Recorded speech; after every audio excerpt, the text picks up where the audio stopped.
오늘은 창세기 6장 3절 말씀을 가지고 그들의 날은 120년 되리라 하는 120년에 대한 진실에 대해서 말씀을 드리기를 원합니다. 오늘은 서두에 하나님 그 목회자들이 불편할 것 같은 그런 말을 몇 마디 하고 그렇게 오늘 설교를 시작하겠습니다. 어쩌면 이렇게 서두에 이렇게 말을 하는 거는 어떤 사람들은 들으면 미친 뭐라고 이렇게 말을 할 수도 있지요. 그렇지만은 이제는 뭐 그런 소리 들어도 상관없이 그렇게 말을 하려고 그렇게 합니다. 오늘 많은 유명 목사 설교를 들어보면은 어떤 목사는 그렇게 합니다. 뭐 옛날부터 그래 했지만은 요즘도 특히 많이 그래 합니다. 그 유명한 목사들이 남의 설교를 이렇게 뺏겨가지고 설교를 하면 그 도둑놈이다. 뭐 그래 하는 사람들도 종종 있습니다. 그 유명한 사람들이 그렇게 많이 하지요. 그래서 그런데 한번 우리는 생각해야 될 것이 지난 2000년 동안에 이 성경 한 권 가지고 얼마나 많은 사람들이 하나님의 말씀이라 하고 설교를 많이 했을까요? 그 많은 설교하는 중에는 오늘날에는 유튜브라든지 미디어가 발달돼 가지고 뭐 누가 어떤 설교를 했다 이렇게 할 수가 있지만 그동안 그 2000년 동안에 수없이 많은 사람들이 설교를 하고 또 성경 해석을 하고 뭐 이렇게 했는데 오늘 미디어가 발달했다 해가지고 저 사람이 내 설교를 뺏겼네, 과연 그렇게 말을 할 수가 있느냐는 거죠. 왜 그러냐면 자기가 사람이라는 것은 한계가 있어요. 한계가 있는데 그 한계 가운데 자기가 스스로 생각을 해가지고 이거는 하나님의 말씀이 이렇다 해가지고 설교를 했는데 이미 과거 2000년 동안에 수없이 많은 사람들이 그런 설교를 했다는 거죠. 그런데도 그 남의 목사 남의 말 남의 설교 그 뺏기면은 그 도둑놈이다 그렇게 하면 그래 말하는 그 사람도 역시 도둑놈인 거죠. 왜냐하면 남의 설교를 뺏기면 도둑놈이라 했던 그 말까지도 이미 과거에 다른 사람이 했다는 거죠. 그 말을 한 거죠. 그래서 자기 자신이 알지 그게 다른 사람 설교를 알지 못하지만은 자기가 스스로 생각해가지고 설교 내용을 작성해가지고 이렇게 했다지만 그 설교가 이미 다른 사람이 설교를 했던 부분은 설교를 다 했던 것을 하지 않았다는 보장이 되어 있습니까? 결국 따지고 보면 그 사람도 다른 사람이 설교한 것을 짜집기 했다고 그렇게밖에 못하는 거죠. 다른 사람이 내 설교를 하면 그 도둑놈이다 하는 그 자체까지도 다른 사람이 이미 했다는 거죠. 그러면 모든 게 하죠. 목사를 지칭하면서 오늘은 가끔은 당신이라는 말도 이렇게 사용할 것 같습니다. 그러면은 사람들이 그러죠. 야, 목사를 당신이라고 그렇게 한다. 그렇게 욕하는 사람도 많이 있을 겁니다. 그래서 남의 설교를 뺏기지 말라는 그 말은 다른 사람은 성경 연구나 또는 교회에서 설교하지 말라는 말과 똑같은 것입니다. 여기서 오늘 분명히 말씀드리는 것은 제가 아는 이 설교도 역시 다른 사람이 과거에 말했을지 모른다는 거죠. 그러니 오늘 설교한 이 설교도 어느 누군가가 같이 설교를 해도 괜찮습니다. 왜냐하면 그거는 성경 한 권 가지고 2000년간을 설교를 했는데 얼마나 많은 사람들이 얼마나 다양하게 설교를 했겠습니까? 그래서 다른 사람 설교 뭐 카피한다 그 신경 쓰지 마시고 설교하시길 바랍니다.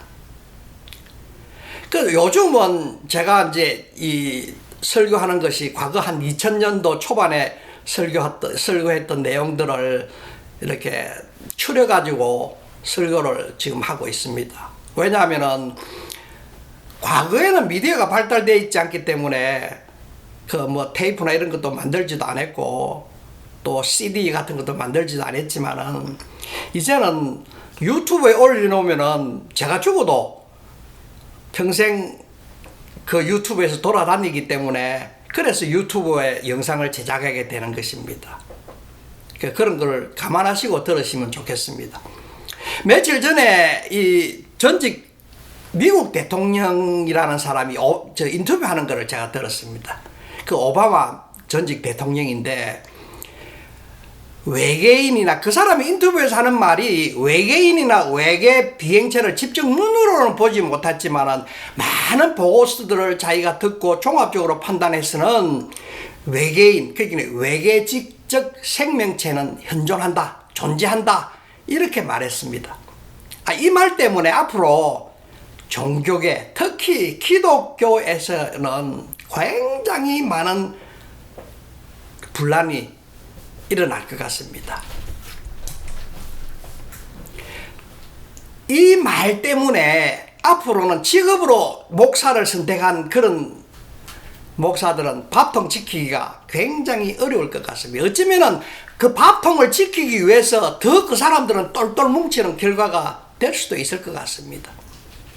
그리고 젊은 평신도들은 진짜 많은 혼란과 분열로 더 빠르게 교회는 쇠락할 것 같고 젊은이들은 교회를 다 떠날 것 같습니다. 물론 그 사람들이 이제 나중에 나이가 들면서 사회 경험을 많이 하면서 다시 교회로 돌아올 수는 있겠죠. 그러나 당분간은 이런 현상은 굉장히 급속하게 일어날 것 같습니다. 이러한 현상은 사실은 과거부터 지금까지 과학이 발전하고 시대가 변할 때마다 이러한 것은 반복적으로 일어난 그런 현상이기 때문에 그렇게 크게 신경을 쓸 건 없습니다. 그러나 당분간은 굉장히 급속도로 교회는 쇠락할 것 같습니다. 그동안 암묵적으로 이러한 일들이 많이 있었잖아요. 오바마가 이렇게 말을 했지만 사실은 많은 사람들이 암묵적으로 했는데 오바마 전직 대통령이 아예 그냥 미디어에 대놔놓고 발언을 해버린 거죠. 그래서 엄청난 파장이 기독교 내에는 올 것 같습니다.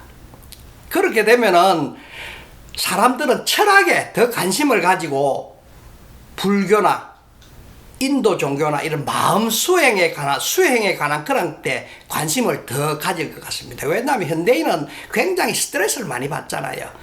스트레스를 많이 받으면서 살아가는 현대인이기 때문에 고등 철학, 정말 깊이 있는 불교 철학이나 인도의 그 철학 종교 이런 데 많은 관심을 가질 것 같습니다. 그래서 아마 뭐 명상수행이라든지 뭐 자아현실이라든지 무당들의 그 영적 세계에 더 관심을 가지고 사람들은 그리로 몰릴 것 같습니다. 무당들도 영적 세계를 다루고 있는데 영적 세계, 진짜로 영적 세계를 다루어야 하는 목사들은 영적 세계에는 관심도 없는 거죠.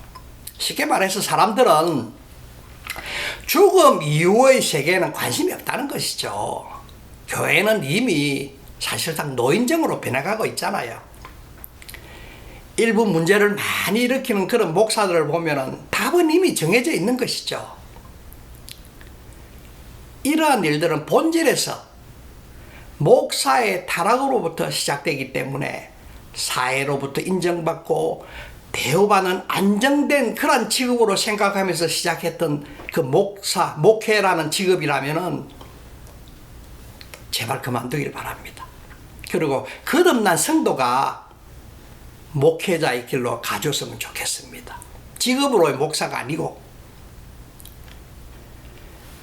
오늘날 교회가 사회로부터 지탄받는 근본적인 이유는 사실상 목사의 타락이고, 목사의 타락의 근본적인 이유는 거듭나지 않는 사람이 목사의 길을 가기 때문에 그들은 자신도 알지 못하는 사이에 사단이 종이 되어가지고 성경을 사단의 입맛에 맞추어서 그렇게 전하기 때문이라고 개인적으로 그렇게 생각을 합니다. 오늘날 대부분의 목사들은 과거에 철학을 전공한 사람이죠. 철학은 뭡니까? 인생이 무엇이냐? 그런 걸로 시작하잖아요. 아까도 말씀드렸지만은 남의 설교를 뺏기지 말라. 그러면 할 수 있는 게 뭡니까? 철학밖에 더 있습니까? 철학도 사실상 누군가가 이미 과거에 했던 말을 계속 하지만은 철학으로 말을 하면 누구도 자기 거 뺏겠다 그런 소리를 안 합니다. 그러니 한번 생각해 보시길 바랍니다. 요즘에 많은 곳에서 보는 현상은 하나님은 살아계시다고 목사들이 선전을 많이 합니다. 소개를 많이 합니다. 예수 믿고 구원받아서 거룩하게 살자고 평생을 외치던 그 목사들의 행동을 보면서 젊은 사람들은 그렇게 말하고 있습니다. 당신이 믿고 있는 그 예수, 그 당신이나 믿어라. 내 당신 하는 거 보니까 못 믿겠다. 당신 하는 거 보니까 교회 가고 싶은 마음 딱 떨어진다. 그러고 있지 않습니까? 창피하지도 않습니까?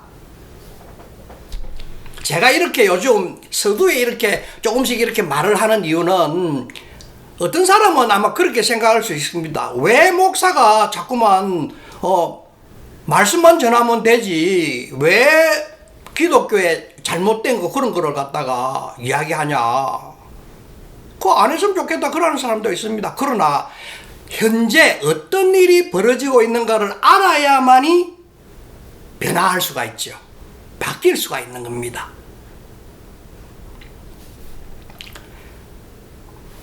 거룩하게 살자고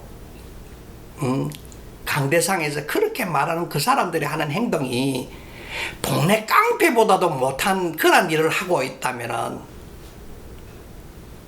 얼마나 말하는 그 사람이 얼마나 그 창피한지 스스로는 모르는 거죠. 스스로는 자기는 하나님 일 한다고 예수 전한다고 그렇게 하면서 동네 깡패보다도 못한 그런 짓을 하고 있는 거죠. 예수 믿고 거듭나지 않았다면은 주일에 습관적으로 다니던 그 교회 참 안 가자니 찝찝하고 가자니 끌끌었고 그러니까네 대형 교회 가가지고 제일 뒷자리에 앉아가 있다가 가는 거죠. 찝찝한 거 그거 끌끌끌고 찝찝한 거 그거를 갖다 해소하려면 그렇게 하는 거죠. 그래서 얼마나 많은 사람들도 그러고 있는지도 모릅니다. 물론 안 나가는 사람들도 있겠지만은 근데 요즘 인공지능 로봇이 많이 발달돼 있잖아요. 제가 오늘 이래 말하는 건 조금 끔찍할 수는 있겠지만은 앞으로 인공지능 로봇이 목사 자리를 대체할 날이 오지 않는다는 보장이 있습니까? 오지 않는 보장이 있습니까? 인공지능 로봇이 설교하는 곳에 사람들이 찾아가서 예배 드리라고 그렇게 말을 하면은 야 웃기는 소리 하지 마라 그렇게 생각하겠지요. 근데 오늘날 가만히 들어보세요. 오늘날 수많은 사람들이 유튜브를 통해서 설교 말씀을 듣고 있습니다. 그런데 그 유튜브가 인공지능을 통해 가지고 인공지능이 그 말을 하는 거를 통해 가지고 은혜 받았다고 하는 사람이 또 얼마나 많은 사람이 그래 하는지 모릅니다.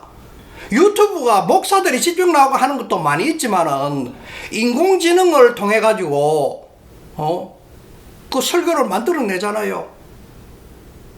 그러니 얼마나 그 실감 나겠습니까? 그리고 은혜 받았다고 그러죠. 자, 그 은혜 받았다는 그 사람은 지금이야 사람이 하는 것라고 생각하고 있겠지만 사실은 안 그렇습니다. 그 30% 정도가 사람이 하는 게 아닙니다. 그거 유튜브에 나오는 거 인공지능이 하는 겁니다. 사람 목소리를 흉내내 가지고요. 목사 얼굴도 합성을 해 가지고 그렇게 하는 거죠. 거의 한 30%가 그렇게 합니다. 그리고 이런 곳에서 또 은혜 받았다 해가지고 온라인으로 또 돈도 보내잖아요. 그러면은 교회 강대상에 휴먼로이드 그 로봇에다가 사람 얼굴 그 가면 같은 거 뒤집어 씌워가지고 설교할 날이 오지 않는다는 보장은 있습니까? 아마 그때쯤이면은 신학교에 있는 신학교 교수들이 제일 먼저 아마 일자리를 잃을 것 같습니다. 그런 날이 곧 올 것 같아요. 이 모든 일의 시작은 예수 믿지 않는 사람이 신학교에서 공부를 하고 목사라는 직업으로 예수 믿으라고 그렇게 외치면서 사업체 운영하듯이 돈벌이 하던 수단의 결과인 것입니다. 이러한 현상은 하나님께서 정말 참고 참은 결과인지도 모르겠습니다. 그래서 오늘 창세기에 보면은 창세기 6장 3절에 보면은 그들의 날은 120년이 되리라 하는 이 말이 나오고 있습니다. 잘 나가다가 뜬금없이 120년이라는 숫자가 나옵니다. 이 120년이라는 이 숫자를 어떤 사람들은 노아가 하나님의 명령으로 하나님이 설계하신 그 방주 설계 방식대로 당시로는 정말 상상할 수 없는 어마어마하게 큰 배를 지는데 소요된 시간이 120년이다. 그리고 120년 되는 해 하나님께서 홍수로 그냥 싹 다 설해버렸다고, 다 죽여버렸다고 그렇게 설명하는 분이 참 많습니다. 또 어떤 사람은 하나님께서 120년이라 그들의 날이라 했기 때문에 그들이라는 건 사람을 이야기하니까 사람의 수명은 이제는 그 앞에까지는 뭐 몇백 년씩 이렇게 살았지만은 이제는 그렇게 오래 못 살도록 120년이라는 수명을 제한했다. 그렇게 말하는 사람도 있습니다. 그런데 여러분, 성경 어디에도 노아가 방주를 120년 지었다는 기록은 없습니다. 120년 동안 방주를 지었다는 기록이 없습니다. 120세에 인류의 그 인간의 최대 수명이라고 그렇게 선언한 것도 없고 그렇게 살은 것도 없습니다. 우리는 숫자에서 주는 그 의미를 억지로 막 끼워 맞춰가지고 이렇게 하는 것보다는 그 숫자를 통해서 하나님께서 나에게 어떤 메시지를 주고 있는가를 우리는 찾아야 하는 것이죠. 사랑하는 우리 성도 여러분, 우리는 본능적으로 숫자에 민감합니다. 120년이라는 숫자에 그렇게 반응을 하는 거죠. 특별히 그 성경에 어떤 숫자가 나오면은 유대 민족은 이런 숫자는 전통적으로 이렇게 생각하고 이렇게 해석했다. 숫자의 관념을, 그 관념들을 주입시키면서 막 연관을 시킵니다. 하나님께서 말씀하지도 하나님께서도 의도하지도 않았는데도 사람들은 자의적으로 그렇게 해석해서 사람들에게 주입시키는 것입니다. 이 숫자는 이 무슨 뜻이지? 언제부터 언제까지야? 어떤 사건과 이 120이 연관되어 있는 거야?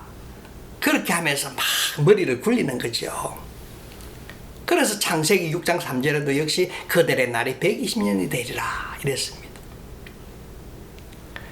정말 노아가 120년 동안 방주를 지었다는 뜻일까요? 안 그러면 인간의 수명이 120년으로 제한됐다는 것일까요? 그러나 성경은 그렇게 말하고 있지 않습니다. 이 6장 3절에 보면은 그들의 육신이 됨이라, 그 영원히 사람과 함께 하지 아니하리니 하는 말, 영원이라는 말과 그들이 육신이 됨이라 하는 요 말과 120년이라는 이 말에 눈여겨보면서 오늘 설교 말씀을 이해하고 들어야 할 것 같습니다. 번역에서는 영원이라고 했습니다. 내 영의 영원히 사람과 함께 하지 아니라 영원이라고 그랬습니다. 근데 이 단어를 번역을 영원이라 그랬는데 이 단어의 뜻은, 원래 단어의 뜻은 한정된 시간을 이야기하고 있습니다. 영원히. 그럼 영원히 사람과 하지 않으면, 영원히 사람과 하지 않으면, 요즘도 그럼 영원히 하나님은 사람과 함께 하지 않아야죠. 이 단어의 뜻은 한정된 시간을 이야기합니다. 그 한 시대 동안 또는 한정된 시간 동안 또는 조금 오랜 시간 동안 이런 뜻으로 쓰이고 있는 단어를 갖고 있습니다. 그러니까 영원이라는 말은 영원토록, 절대적으로 막 영원토록라는 그런 뜻이 아니라는 거죠. 물론 상황에 따라서 영원이라는 뜻도 있습니다. 상황에 따라서 이게 앞말과 뒷말을 연결해가지고 이렇게 해석을 해야 되는 거죠. 그렇기 때문에 이 구절의 번역은 하나님께서 스스로 정하신 그 오랫동안의 시간, 그 어느 기간의 시간 동안 한정된 어떤 기간 그렇게 번역하고 그렇게 이해해야만 될 것 같습니다. 왜냐하면 그 외에도 하나님은 사람과 함께 했잖아요. 결과적으로 이 말씀을 신약시대로 비유하면은 예수 믿지 않는 사람과 영원히 함께 하시지 않지만은 예수 믿고 성령으로 거듭난 사람과는 영원히 함께 하신다는 말로 해석해야 하는 것이죠. 이 구절 안에서 명확히 말하는 사실은 단 하나뿐입니다. 하나님이 인간의 죄악에 대한 분노하셨고 당분간은 하나님이 인간과 함께 하지 않으시면서 그들의 날이 120년이 될 것이라고 했다는 그 말이죠. 그렇지만 120년이라는 그 말 중에 그들의 날이 무엇인지 구체적인 그 설명이 없습니다. 그래서 사람들이 막 마음대로 막 이렇게 만들어 가지고 하죠. 자기 입맛대로 갖다 붙이는 거죠. 특히 철학자들은 뭐 철학적인 사고를 가지고 얼마나 잘 붙입니까?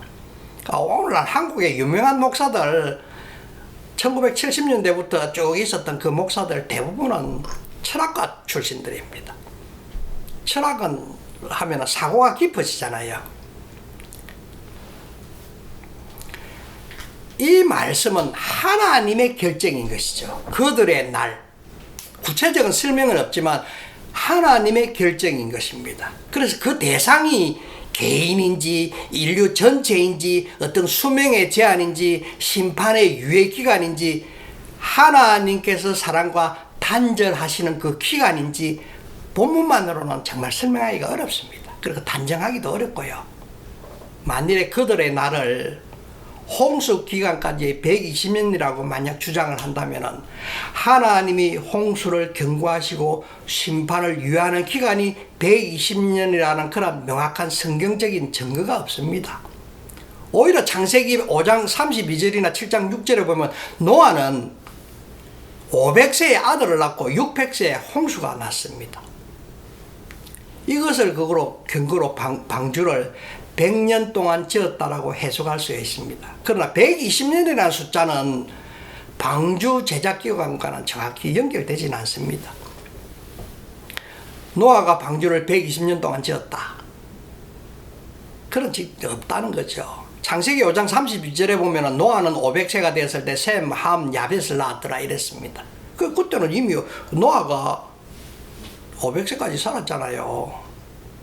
창세기 7장 6절에 보면 노아가 600세 되던 해 곧 그의 둘째 달 곧 그 달 17날에 큰 기쁨의 셈이 터지고 하늘의 창들이 열렸더라 이랬습니다.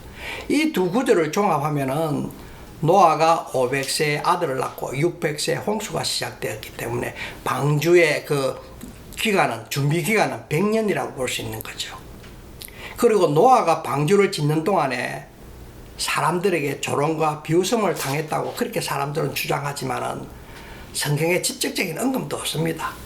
다만 암시하는 구절이 신약에 보면은 베드로후서 2장 5절에 보면 노아가 방주를 짓는 것만이 아니라 의를 전파했다. 그게 방주를 지으면서도 의를 전파했다. 하나님을 전파했다. 하나님을 소개했다.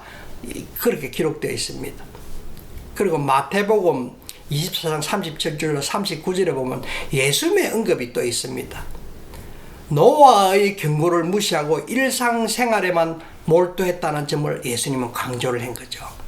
노아가 의를 전파했다. 하나님을 전파했을 때 일반 사람들은 관심도 안 가졌다는 거죠. 니는 짓거리라. 나는 내일 한다.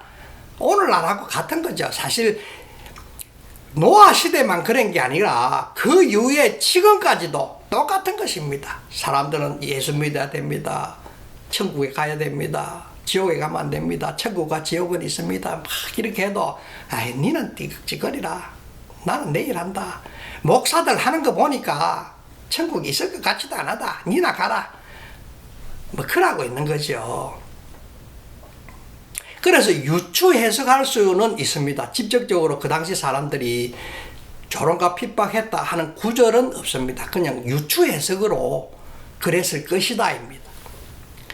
하나님이 120년을 제한하셨다. 그렇게 했지만 모세는 120년까지 살았습니다. 그래서 사람들이 모세가 120년 동안 살아 그거 보고 하나님이 제안한 120년이 봐라 모세가 120년까지 살았지 않냐 막 그러는 거죠.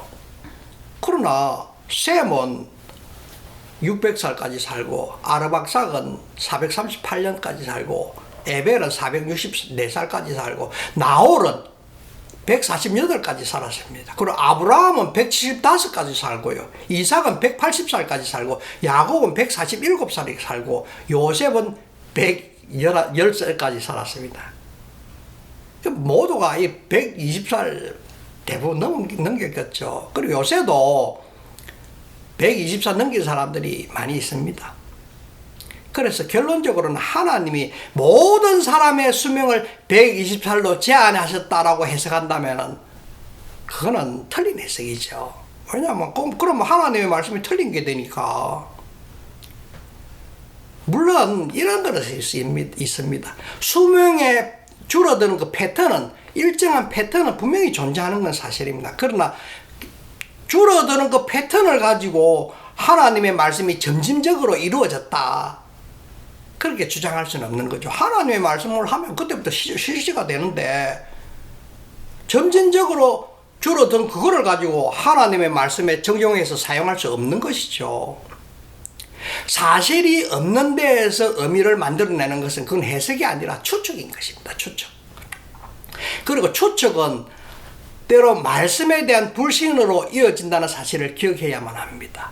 단순히 성경 해석하는 본인이 나는 이렇게 추측할 거야 이렇게 추측한다 그러니까 그 추측한 거를 하나님의 말씀이라고 전하는 일은 없어야 하는 것이죠. 모르면 그냥 모른다.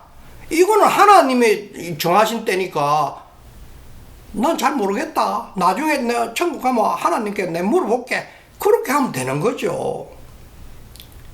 우리가 알 수 있는 사실이나 성경이 말하고 있는 것만 목사는 전해야 하는 거죠. 그러면 우리가 정확히 알 수 있는 것은 무엇입니까? 여기에서 그거는 창세기 6장 5절로 7절에 있는 것처럼 하나님은 죄악을 보시고 그 인간의 죄악을 보시고 더 이상 두지 않기로 그렇게 하셨다는 것입니다. 그리고는 그렇게 했지만은 즉시 멸망은 시키지 않았다는 거죠. 노아에게 은혜를 베푸시고 방주를 짓게 하셨다는 거죠. 그 중에 하나님은 선택하시고 구원하실 자를 구원하셨다는 거죠. 그래서 베드로전서 3장 2절에도 보면 노아의 날 방주를 준비하는 동안 하나님이 오래 참고 기다렸었다 이라는 거죠. 그러나 오래 참는 그 기간은 120년이라는 지적 정경은 없습니다.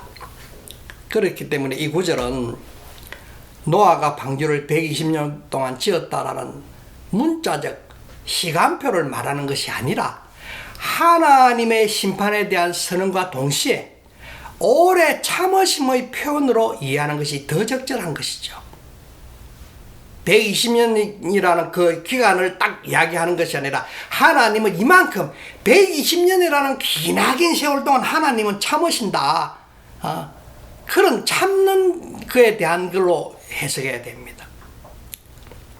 그리고 우리는 성경 말씀을 통해서 한 가지 알 수 있는 것은 하나님은 말씀하시고 또 하나님께서는 때때로 침묵도 하신다는 거죠.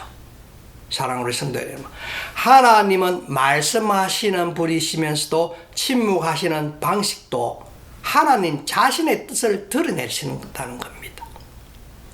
그래서 그들의 날은 120년이 되리라. 이것은 우리가 말할 수 있는 최대치입니다. 그 의미는 하나님만이 정확히 아시는 거죠. 그래서 우리는 이렇게 말해야 됩니다. 그 의미는 알지 못합니다. 그러나 하나님은 그렇게 선언하셨고 그 뒤에 바로 심판이 결정으로 이어지지도 않았습니다. 그렇게 말하는 것이 신앙의 겸손인 것입니다. 그렇게 말하는 것이 하나님을 높이는 것입니다. 하나님을 거짓말장이로 만드는 것이 아니라는 거죠. 그래서 모르면 모른다고 이야기해야지 하나님을 거짓말장이로 만들어가지고 가니까 사람들이 당장은 모르니까네 그런 것 같아 이렇게 할 수는 있죠. 그러나 그들이 시간이 지나면서 성경 지식이 늘고 생각하는 게 늘고 사고가 늘고 이렇게 하면은 이건 이상한데 하면 떠나게 되는 거죠. 그래서 무조건 예수 믿으라 그렇게 하면 안 된다는 거죠. 무조건 예수 믿으라 그렇게 하면 언젠가는 무조건 교회를 떠나는 거죠. 창조주 하나님께서 말씀하시기를 오래 참으셨다고 베드로후서 3장 9절에도 말하는 것도 또 사실입니다. 그래서 노아의 방주는 하나님의 그 오래 참으심의 상징적인 것입니다. 죄악이 가득한 이 세상에 또는 그 시대에 하나님은 즉시 심판하지 않으시고 즉시 그냥 물로 싹 썰어버리지는 않으시고 노아를 통해서 경고하시고 준비할 시간을 주신 거죠. 오늘도 마찬가지입니다. 하나님께서는 끊임없이 하나님의 사람들을 통해서 경고하시고 또 그 경고를 통해서 준비할 시간을 기다리시면서 참으면서 기다려 주시는 거죠. 그리고 그 시간은 120년이라는 숫자보다 중요한 하나님의 인내의 시간을 말하고 있습니다. 그래서 하나님의 뜻은 심판보다는 오래 참으시면서 돌아오기를 기다리고 있는 거죠. 사랑하는 우리 성도님, 하나님은 인류의 죄를 보시고 심판을 선언하셨지만은 즉시 썰어버리지는 않았습니다. 그분은 100년이든 120년이든 회개하기를 기다리고 계셨던 것이죠. 그래서 창세기 6장 5절에 사람의 모든 계획이 항상 악할 뿐임을 보시고 그랬습니다. 그래서 베드로 3장 9절에 아까도 말씀드렸듯이 모두 멸망하기를 원하지 않으시고 회개하기를 기다리시고 있다는 것이죠. 그러면 하나님은 죄인에게 어떤 방식으로 경고하고 있습니까? 그것이 바로 노아의 삽입니다. 그것이 바로 노아의 삽을 통해서 우리에게 경고하고 있는 거죠. 우리 신앙은 숫자나 연대에 의지하지는 않습니다. 누가 말씀하셨느냐? 하나님께서 말씀하셨는가? 아니면 사람이 스스로 해석해서 말하고 있는가? 그런 데 집중해야 됩니다. 그래서 우리는 이렇게 말해야 됩니다. 하나님이 그렇게 말씀하셨습니다.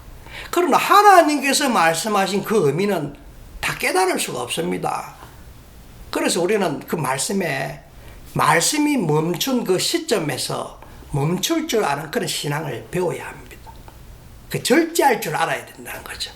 멈출 대로 멈추고 갈 때는 갈 줄 알아야 되고 노란불에는 주의해서 보고 빨간불에는 설 줄 알고 파란불에는 직진할 수도 있고 그렇게 할 수 있어야 되는 거죠.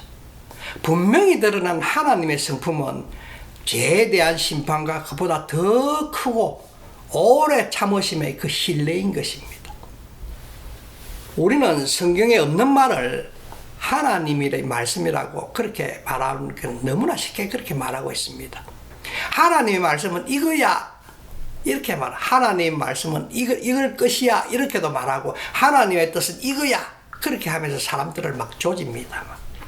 성도들 교인들을 막 조지는 거죠.